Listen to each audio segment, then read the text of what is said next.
If you want to know how to view a presentation in different styles in LibreOffice, you're in the right place. In this quick tutorial, I'll show you the different presentation views you can use to organize, review, and edit your slides more efficiently. This is especially helpful if you want to look at your content in a simpler format, add speaker notes, or manage your slide design from one central place. If this video helps you out, don't forget to hit like and subscribe for more easy tutorials just like this one. Alright, let's jump in.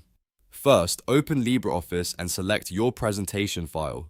Once your presentation is open, go up to the top menu and click on the View tab. This is where LibreOffice gives you several different ways to look at and work with your slides. When the View menu opens, you'll see a variety of options. These different views are useful for different parts of the presentation workflow. If you want to see a quick recap or a structured overview of your content, click Outline. The Outline view shows the text content from your slides in a clean, organized format, which makes it easier to review your presentation flow without focusing on the full slide design. Next, if you want to add extra information for yourself or for a presentation speaker, choose Notes. In Notes view, you can add notes separately for each slide. This is very useful when preparing for a live presentation because you can keep reminders, talking points, or additional details without showing them to your audience. Another useful option is Master Slide. This view allows you to work with the overall slide layout and design.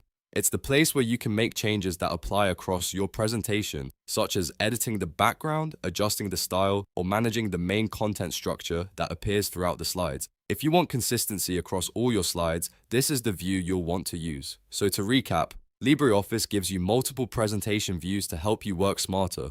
Use Outline to review the content structure, Notes to add separate slide notes, and Master Slides to manage the overall look and layout of your presentation. Each view serves a different purpose, and knowing how to switch between them can make your workflow much easier. That's it for this tutorial on how to view a presentation in different styles in LibreOffice. If this helped you, please give the video a thumbs up, subscribe to the channel, and turn on notifications so you never miss the next helpful guide. Thanks for watching, and I'll see you in the next one.